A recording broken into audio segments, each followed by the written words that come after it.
video. In today's video I will show you how to embed AVPlayer for iOS inside your Flutter screen, like any part of your Flutter screen.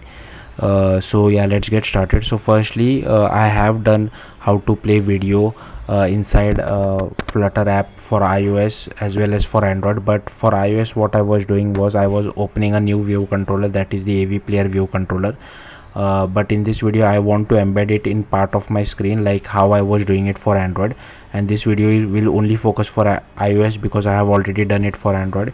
So here you can see I have this button, and when I click on this button it will open the photo picker app, and here I can select any of the videos. I will select one of this video, and here you can see I have the play, pause and seek bar as well as the video button. Now if you are using AVPlayer, you have to do play, pause and seek bar functionality, but the advantage of AVPlayer view controller is that it gives everything for you out of the box. So it depends on you what you want to use. So here once I click on the play button, in today's video I will show you how to use Core ML in native iOS application to I have paused it again, but as you can see the video has started playing, and if you move the seek bar the video also starts moving. So yeah, let's get started. So inside lib main.dart I have created my Flutter project and I have refactored my home page widget. It will require a video URL, and here I have defined a method channel for select video platform, and inside that I have defined one text button which will call this select video and open the photo picker for us. And once we select any video, it will give us the URL, and I'm setting it to our video URL variable. And once the video URL variable is set, I'm opening this my video view, which I have created a custom widget for it. If not, then we are just displaying a size box. So if you go inside my video view, here you can see that I am taking this URL. I have also defined this key because in case the video user picks a new video, this video view should get updated automatically.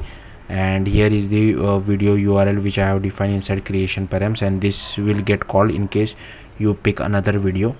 And Android you can ignore because I have already done for Android. You can search on my YouTube channel for Android if you are curious. But for iOS, so here this is our UI kit view, and we are sending the creation params to the native iOS side.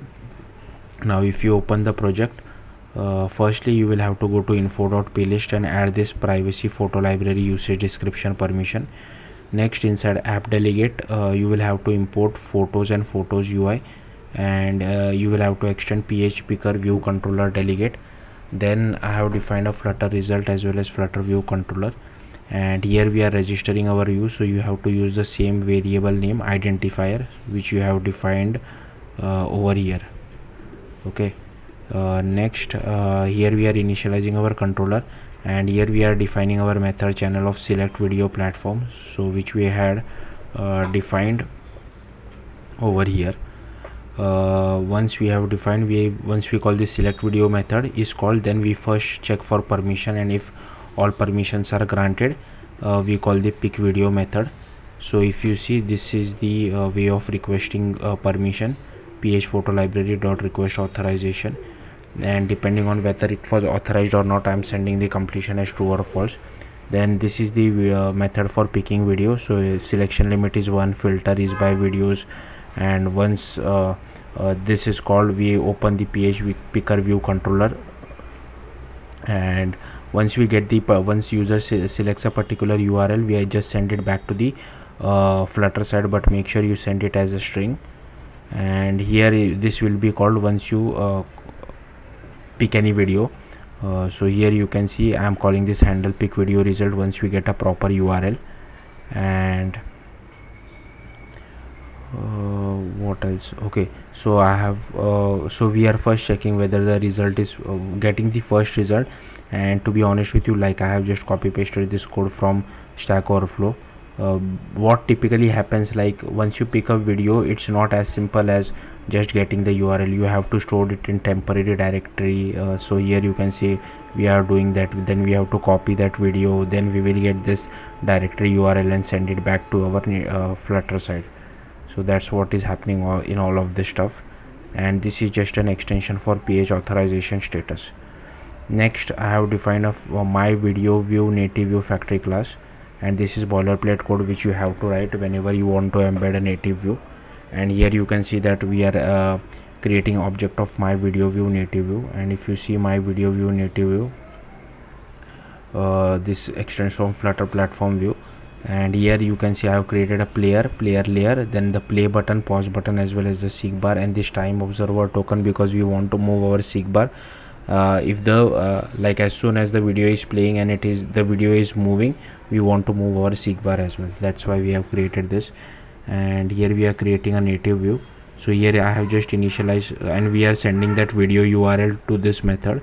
So here we are initializing our play button, pause button, seek bar, then we are adding a target for our seek bar, pause button, as well as play button, then adding it as to our view, then doing some NS layout constraints, then we are initializing our player layer and video gravity. Now here I have hard coded this y value, but you can change it to whatever you want to. Now it depends on how your UI is, and I have set the width as 400. Again, you can change it however you want to. And once we get the URL, we add the add time observer, and we initialize the AVPlayer item as well as replace the current item with whatever has been selected. And on play button, we just call player.play. If you want to automatically start playing the video, you can copy this and paste it over here. And this is for pausing the video, and this is for moving our seek bar so that our video is also moved accordingly. And this is for add time observer. So here you can see we are updating the seek bar as depending on depending on what is the video progress. So yeah, that's it. Thank you for watching. Bye.